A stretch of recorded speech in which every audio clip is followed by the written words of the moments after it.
I'm gonna be real quick because I don't want to take up too much more of your time. But last night, me and my kids was laying on the couch and we was watching movies, right? We was watching Lion Guard. And the movie was good. If y'all don't know anything about Lion Guard, it's like the spin-off of Lion King or whatever. So it's like Simba's son, so it's Mufasa's great-grandson. So what they do is they go around the rainforest and they saving people who are in trouble. You know, they kind of stop the bullying. You know, stop! You know, they knocking them down. He got this big old hippo with him and run everybody over, right? And so after, y'all can be seated, I'm sorry. I mean, y'all looking at me crazy, I'm sorry. I just had to tell y'all I'm trying to get my story out. So you know, the big hippo just knocking people over, right?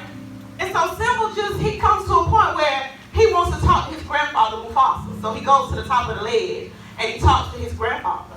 And his grandfather, you know, was telling him, you know, be in control, Kion. Don't lose control of the war. You know, don't lose yourself. Don't get beside yourself. Just stay in control. That ain't the part that got me, you know, because we've all had relatives that died, and when we going through hard times, we like, shoot, I wonder what Grandma would have did, or Grandma would have said this, Grandma would have said that. But what got me, y'all, this is the part that got me. Of course, you know, there had to be a little nasty, little slimy, little snake somewhere. So the snake want to know, since Kion can talk to Mufasa, can we raise Scar from hell and talk to him? And figure out how to trick Kion? Yeah, see, you see your faces. They got me, right? So I'm laying on the couch, I had to, wait a minute, pause. So I stopped the video or whatever. So because it kind of started talking to me. And it reminded me of when Saul tried to summon Samuel back from the dead because God wouldn't talk to him. So I had to stop the video, y'all. I stopped the video and I sat down and I talked to my kids. You know, I had to explain that thing. Because like, whoa, what these videos, what these this Disney? Is this Disney? Anyway, I had to talk to my kids. I had to explain to them that we don't talk to the dead, okay? That when we have questions, we talk to and we ask God, you know, our questions. And I had to explain to them, you know, it's okay to go visit the grave. You know, I've been to the grave and I've cried and, oh, Grandma, I miss you, etc., etc. It's okay to go to the grave. But not now time is it okay for us to summon somebody to talk to them to get answers. Summon Scar from hell, because that's what they did. Scar rose through the fire. It was all dramatic. It was cute and everything, but it really wasn't cute. Do y'all know that there's a call for destruction on your life? Come on. You. Everybody sitting up in here, me. There's a call for destruction on your life. And if you don't believe me, but you probably don't, I'm going to give y'all a little reference from the Bible real quick. You ain't got to turn there. I'm just going to read it. You can get to it later. The first one is Revelation 12:12, okay? Therefore rejoice, you heavens, and you who dwell in them. But woe to the earth and the sea, because the devil has gone down to you, and he is filled with fury, because he knows that his time is short. All right. He mad, y'all. I need y'all to understand that he mad. Yes, he is. So the second reference, Matthew 24:9. Get this. Let this sink in. Hold on tight to this. Then you will be handed over to be persecuted and put to death. And you will be hated by all nations because of me. At that time, many will turn away from faith and will betray and hate each other. And many false prophets will appear and deceive many people. 12. Because of this increase of wickedness, the love of most will grow cold. But he who stands to the end will be saved. And the gospel of the kingdom will be preached in the whole world as a testimony to all nations, and then the end will come. 15. So when you see standing in the holy place the abomination that causes desolation spoken from the prophet Daniel, let the reader understand. So I'm helping y'all understand real quick. We heard abomination, and most of the time as Christians, when we hear the word abomination, we hear it referring to homosexuality and all that stuff, okay? But I want to break down abomination to you. Abomination is something regarded with disgust or hatred. Come on. According to Webster. Desolate, to deprive of inhabitants, to make ratchet. Y'all know she ratchet? Y'all know about that, right? So I'm going to go ahead and read what ratchet means. or distress in the mind and the body. Desolate, to deprive of an inhibited, to make ratchet, to deeply afflict or distress in the body or the mind. Before I go any further, because we know now there's a call of destruction on our life, there's an abomination and a desolate. See, first of all, look around you. Just look. What you see? See empty seats, right? When you go on social media, what do you see? All kind of anger, all kind of wrath, people talking against God, talking about how they don't believe in God, they're not sure if it's a God. I don't know if it's a God, but it's a higher power. You know, praise higher power, give me good vibes, hey, all that stuff. But you never hear anything in reference to, you hear it, but it's very rare. You hear the bad stuff more than you hear the good stuff. See what he says? So when you are standing in the holy place of abomination, now, I got to break this down because when you stand in the holy place of abomination, that means there have been false prophets that have walked into the church and caused the church to be in disgust, that has caused the church to be a desolate place. All right. All right. That's it. There have been false teachers who are broken, who take advantages of the souls that's coming into the hospital to get fixed and cause this place to be a desolate place. All right. Now, I don't know about y'all, but I know me. I've heard people say, I don't fool with church because all them church people, they fake. I done been to this church and that church, and they the same way. Only thing they do, you know, they talk down on me. They want to talk about how I look, how I dress. They want to talk about how I carry myself. I ain't got time for that. I'm just trying to come and hear God. Right. See, when you see them making a desolation and an abomination before God, all right, let the readers understand. So I need y'all to understand that there's agents to destruction. Agents. I'm going to give you an example of agents. An agent is something that aids in bringing forth destruction, right? Examples include drugs, alcohol, fame, money, anger, broken heart, lust, in the form of sexual relationships, and even lust for other people's approval, power, status, materialistic things. All of those are agents of destruction. You better say it. Say it. Okay. Now we got the preliminaries out the way. Y'all good? Y'all with me? I told you I'm going to be real fast. I'm not going to hold y'all up. Y'all with me? Amen. So, in my reading this week, I want to talk about Mordecai. Coming out of the book of Esther. Now, we've all heard the story of Esther, how she had vast amount of favor for the king, and she saved the people. Yay, Esther. Nobody ever really talked about Mordecai. And the meaning of Mordecai's name is warrior. Warrior meaning he was a fighter. Meaning he was, rough and cut. Meaning he stayed down to the end. Bottom line, that's what that is. He stayed down to the end. He was a warrior. Okay? So I want to read this verse to you. Esther 3:2. All the royal officials at the king's gate knelt down and paid honor to Haman, for the king had commanded this concerning him. But Mordecai would not kneel down and pay honor to him. Mordecai said, I ain't bowing. Not I. It ain't finna happen. He ain't finna break me down. He ain't nobody to bow down to.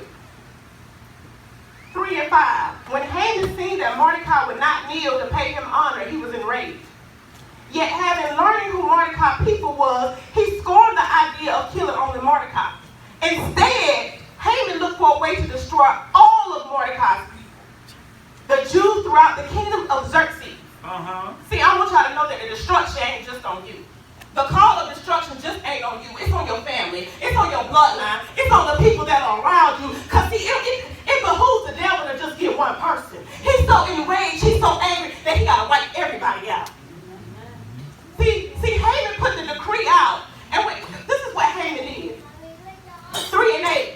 Haman said to King Xerxes, there is a certain people dispersed and scattered among the peoples in all of the provinces of your kingdoms, whose customs, beliefs, all that, whose customs are different from those of all the other people, and who do not obey the king's law. It is not in the king's best interest to tolerate them. 9. And if it please the king, let a decree be issued to destroy them. Right. And I will put 10,000 talents of silver into the royal treasury for the men who carry out the business. They set out to kill everybody. The women and the babies. And it was so bad, he was so angry, he said, I'll put 10,000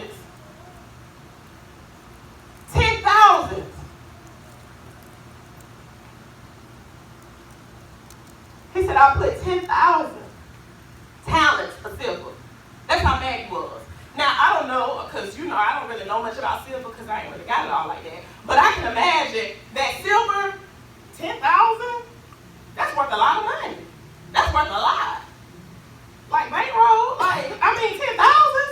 So he was that angry that he was willing to give up that much money to destroy a set of people who would not bow down to him.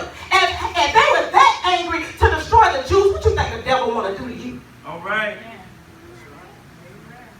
He wants to destroy you that bad. And the decree is set out over a people. And he don't care what age, he don't care what size or statute, he wants everything and everybody. That's it. Hey, he said, let's wipe them out. I want them all. Ain't nobody living. Ain't nobody breathing. I'm snatching everything. What you think the devil is saying to you? Same thing. Saying I'm snatching everything. Ain't nobody living. Ain't nobody breathing. I'm snatching. I'm taking everything. How did Satan do that? Y'all ask? Y'all want to know? Come on. Here you go. Your circumstances, okay? Satan wishes to use those things to kill you. Those generational curses, Satan wishes to use those things to kill you. Hoping that those things will trickle down. Those things are obvious. That's obvious. We know God raised those generational curses. My mama did it, I did it, my daddy did it, I did it. We know that's obvious. Yes. That's obvious. So you got to understand that once we learn that, once we become accustomed to that, and that's obvious, Satan got to switch up. Satan got to switch his game up. He can't stay the same and still be destructive. No, he can't. You know what I'm saying? So this is where he seeks to destroy. What about your little funky bad habits? What about your lust and your desire for materialistic things? And you can barely take hold of what you already got. What about your emotional instability? What about the fact that you're still mad at mom? What about the fact that you're still mad at daddy? What about the fact that you're still mad at so-and-so? What about the fact that so-and-so got this and they ain't got that? What about so-and-so doing this and I'm praising God and I'm doing this, but I ain't got that? What about the fact that you're still mad at God? That's it. That's it. See, y'all don't want to talk about it. That's stuff y'all don't want to talk about. And I figured by the time I got ready to leave that y'all was going to be mad. So that's why I left my kids at home. So the only thing I got to do is grab my bag and go. Because when I get finished, we ain't going to be friends. Y'all ain't going to like me.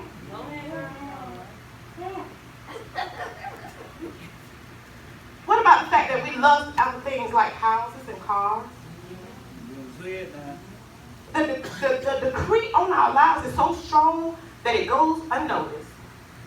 What about the fact that you keep going to the same exact thing that God brought you out of? Amen. Thinking in your head that it's going to be different this time.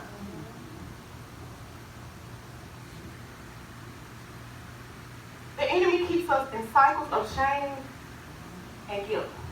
Yes, he do. Hoping that we'll never get out. And I'm just going to be honest, and like I said, some of y'all ain't going to like me when I get finished, but some of us won't. Because we don't want to.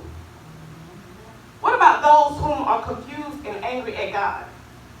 And is determined to do your own thing. Determined to find your own answers. I got news for you. You just fell in the trap. What about y'all? You know, we already talked about it. The ones that have been church hurt. See, I got something for those church hurt people. Because, see, I've always said that I've been to church and I've been coming to church for a while, and I don't want y'all to think that I ain't been talked about. Come on now.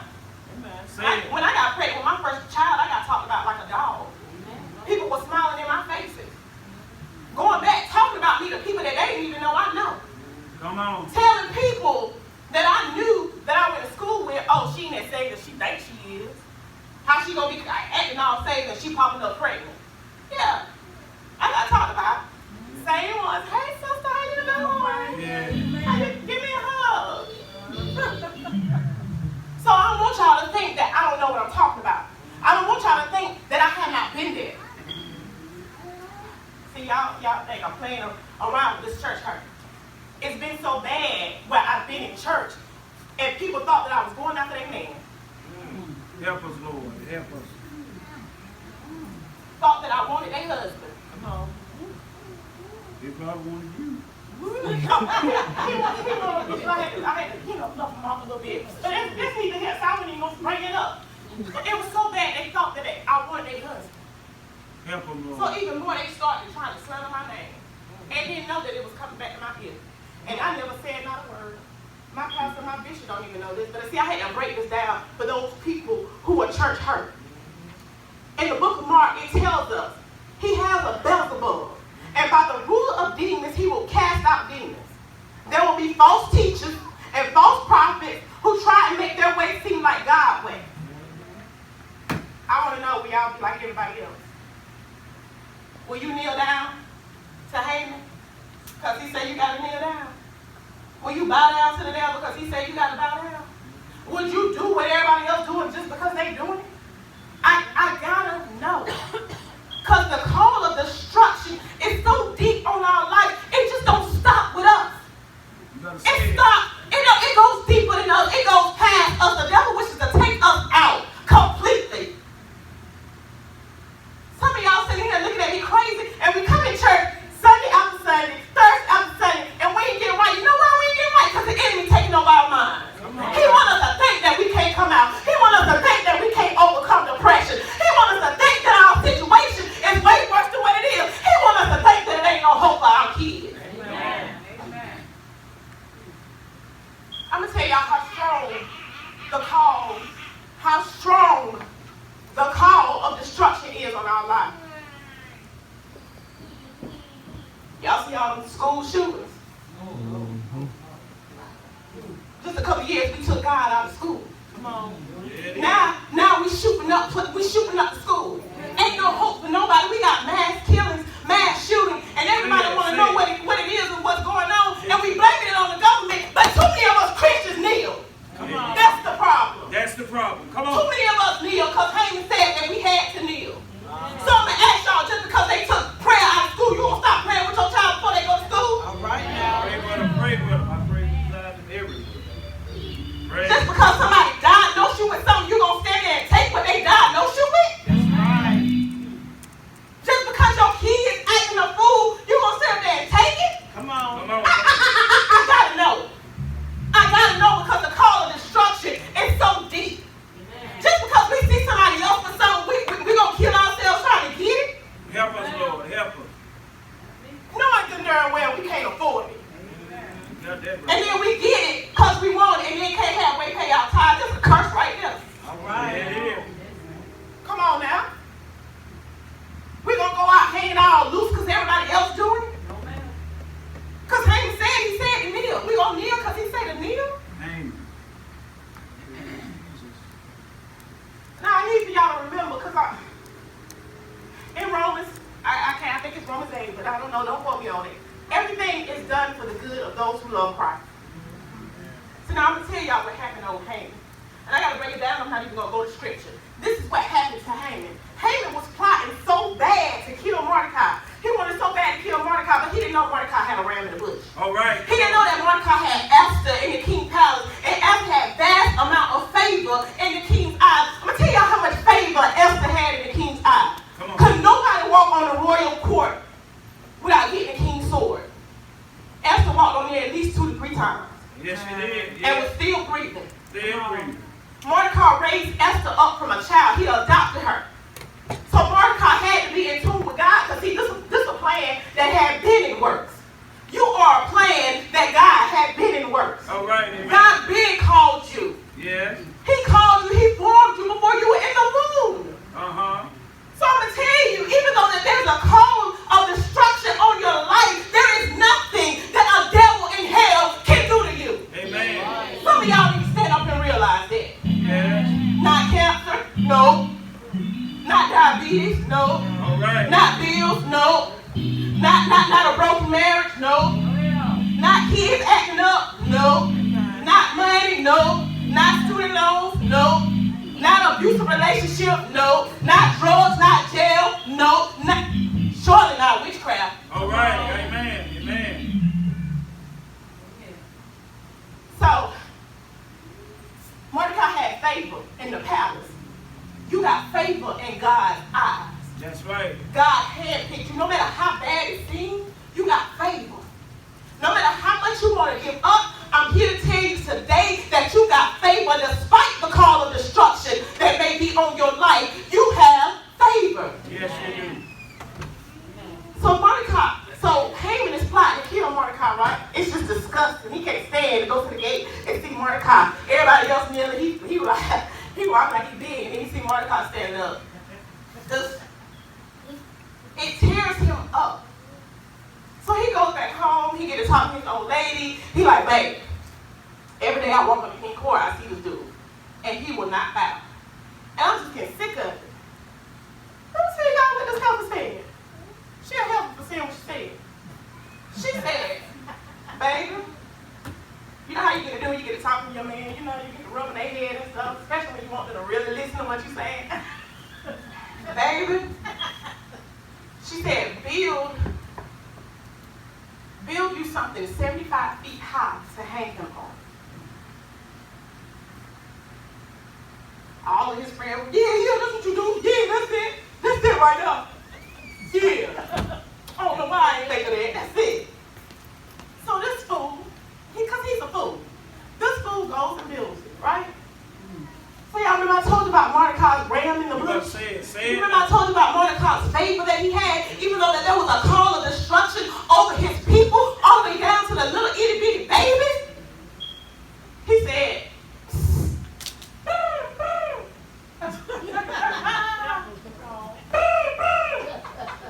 Esther peeping out the window like, who the hell? Come here. Now, I don't know if you know this, Esther, but they trying to take us out. What? Yeah, come on. They trying to take us out, Esther. You need to go see the king and let the king know what's going on. It's like, great. It's like, great, Esther. I was like, I just went to the king court like a couple days and ain't time for me to go back. Monica like, shoot, if you don't go back, we dead and you dead too. All right, come on, break it down. You don't go back, you dead and we dead too, because you forget, we can. So if you die, I die, we can. If you die, I die, we can. If you fail, I fail, we can. Come on. We are the same bloodline. When we walked into Christ and said, Lord, be my Lord, Christ and Savior, we can. That's if right. you fail, I fail. That's it. Just because he take you out, what make you think he ain't coming for me? Just because he take you out, what make you think he ain't coming for me? Or just because he take me out, what make you think he ain't coming for you?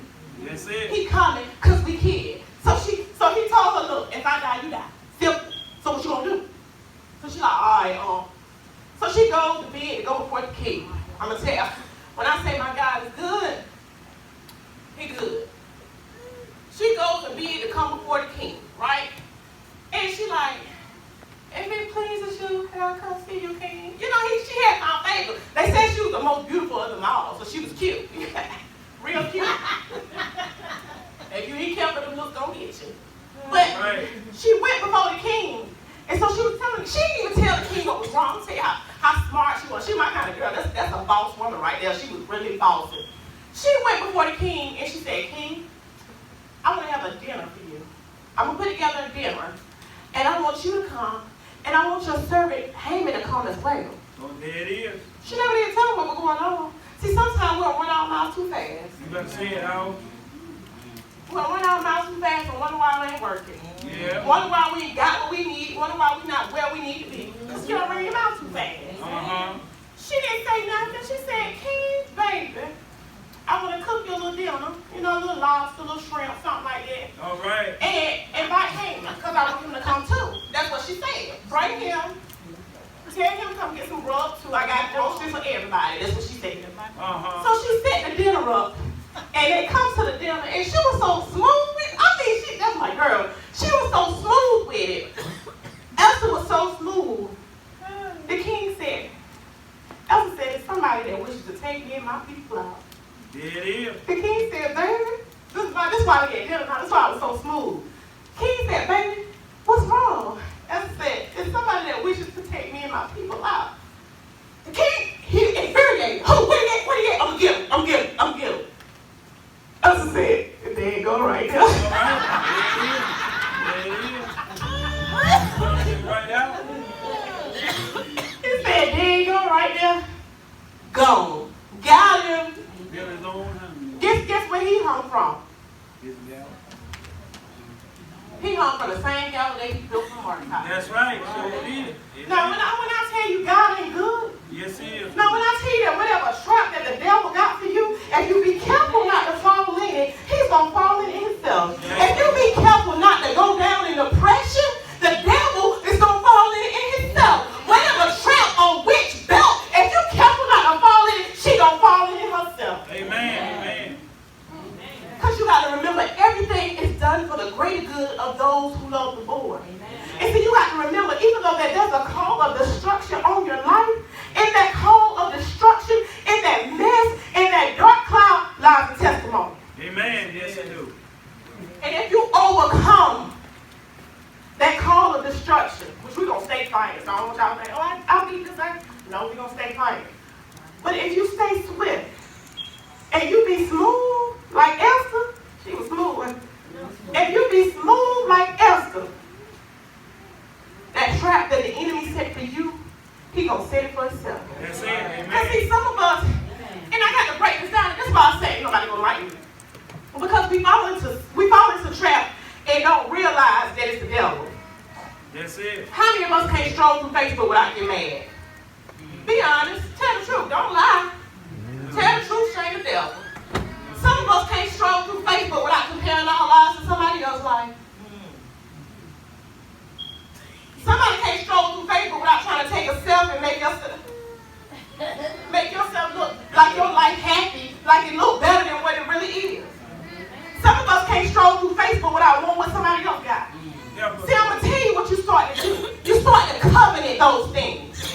And those things become idols. And see, when Daniel was talking about a desolate place that becomes an abomination, he was talking about idols. All right. Some of us got idols and we got to get rid of them. Come on, come on. Some of us got idols and we got to get rid of them in order to overcome the call of destruction that has been placed over our lives. Our idol can be so much as us wanting to prove people wrong. This person don't say this about you, they don't say that about you, and you determined to sit out and prove them wrong about you. Amen. Show them what you ain't. Amen. Show them how much better you are than what they say you are. That's it. Then you begin to covenant those things in your heart. Your mind is more set on that than it is with God. Amen. Right. Okay, I got one better. We got to work. We got to make our money, pay our bills. All right. To the point where work becomes more important than our family. Help us, Lord. Work becomes more important than keeping our marriage together. Help us, Lord. Work becomes more important than attending our children's basketball and football games. Help us. Work becomes more important than teaching our children. Amen. You start to covenant those things, and while you covenant those things, you're losing the blessings that God has given you that's around you. Amen. Thank you, Jesus. God said that I would supply all of your needs. He never said anything about wants. Trust and believe. I'm not telling y'all something. I had to look at myself in the mirror and be like, ouch. Come on. Ouch. Because I wanted some things. I still do. I pray about that thing every day though. I do. Y'all, I ain't lying. I pray. Because that lust spirit is so deep. And it comes in so many forms that you don't even know what you're doing. You look up and you find yourself in a trap. You got to keep your hair done. You got to keep your nails done. You got to keep this done. You got to keep it. Why? Why? What's the reason? What's the real reason behind it? Some of us covenant our past so hard that we can't get over it. And we stay stuck. That's why we have so many generational curses. Because back then, our parents weren't talking about the things that happened to them, so guess what? They trickled on down. They covenant, they stay angry at what was going on. Some of us stay angry at what's going on in our lives, and we can't get the salvation that we need. Yes, Lord. Yes. We can't get healed like we need to get healed. Yes, some of us mad at God too. I was. Y'all can look at me, y'all want to. I don't even care. I was. I ain't lying. I had a conversation with God, and I'm like, God, why me? Like, this ain't right, Lord. I ain't do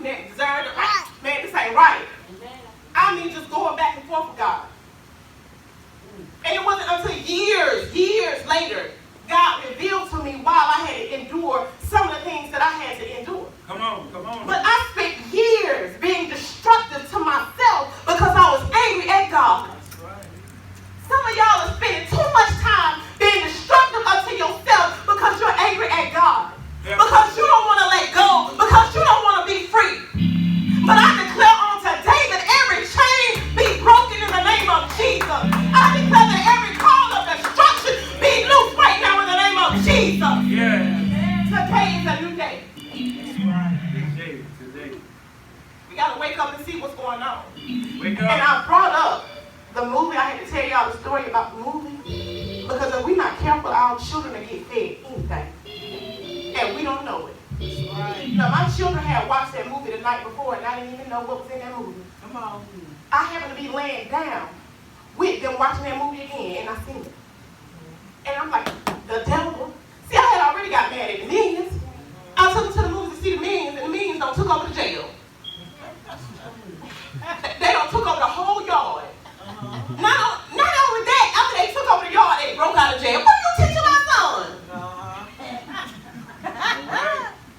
I could have thrown up whatever I had at that movie screen. Like, really? This is what you teaching my kid? Yes.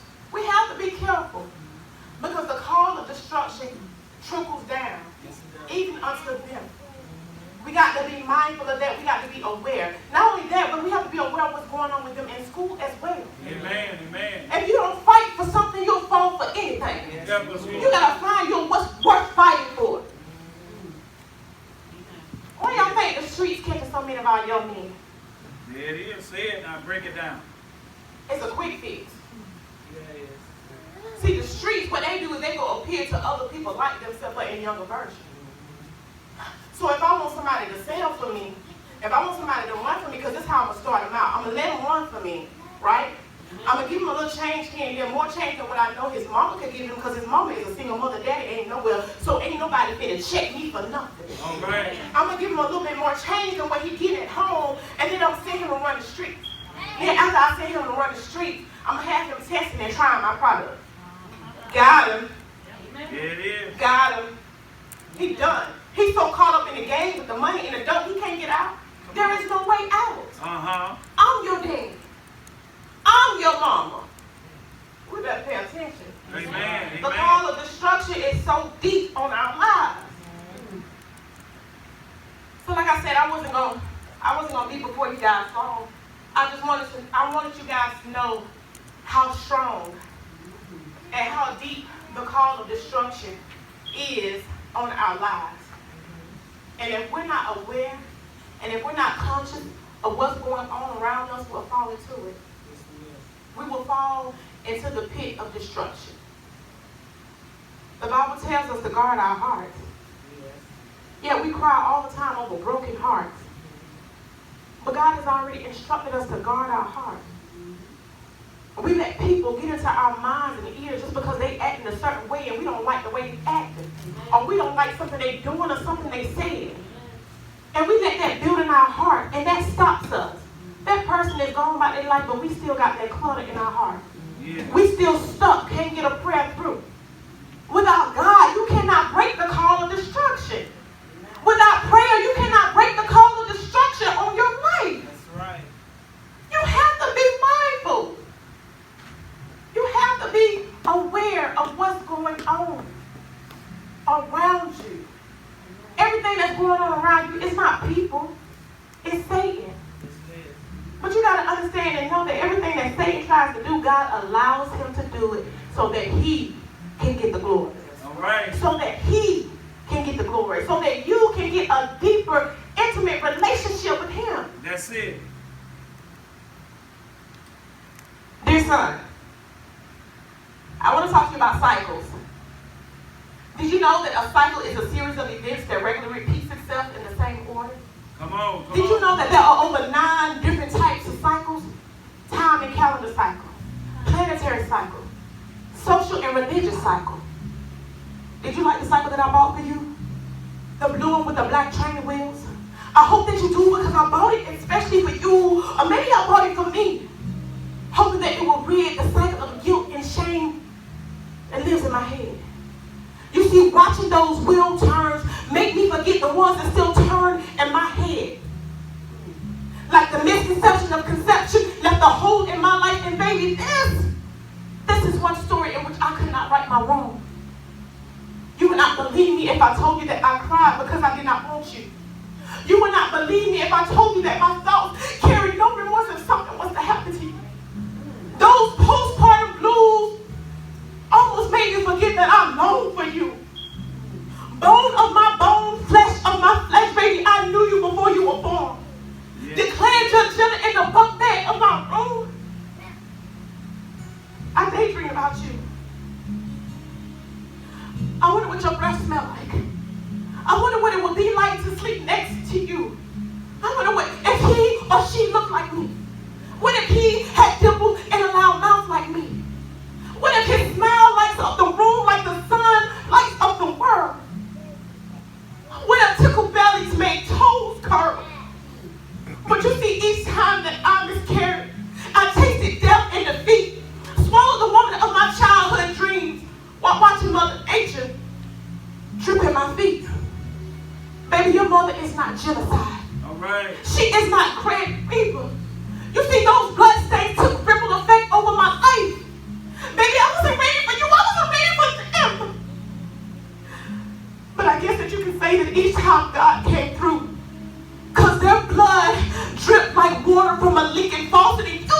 grasp a pencil or say something that everyone understands. I'm reminded of the guilt and shame that still lives in my head. But baby, today you are the temple for my child, and I will give my life for you. I hope that you like cycles. Because it reminds me that all cycles are not bad. Like the day that I had you. The devil wishes to keep us in cycles, guys. Help us, Lord. I got to tell you a little bit about that testimony. Because I longed for years. I longed and cried for a baby for years. I had even named all of my babies in high school. And I got somewhere I couldn't have any. Miscarriage after miscarriage after miscarriage. 5 total. And I started walking around looking at other women mad because they had babies.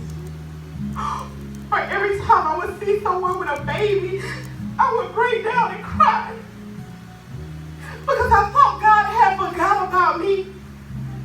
I was so angry with God. God, why did you let this happen to me? All right. Why did you break me down this way? And it wasn't until I started to recite the poem that God showed me my cycle. I was too busy trying to do his job. I was too busy trying to fill my holes and my voids with other things. That's why it didn't work. And I was going in cycles. I was going in cycles. I was broken. I was broken trying to fix myself. Destroying everything that I touched. Some of us in here today are just like that. Help us, Lord. Just in a different way. Yes. Some of us got cycles of our own just in a different way. Some of us think thoughts now we wouldn't dare tell anybody. Come on now. We wouldn't dare expose ourselves. We wouldn't. I know my business ain't y'all business. I can't tell y'all everything. But I do know that when I speak or when I confess a thing out into the atmosphere, the devil has no more hold of it.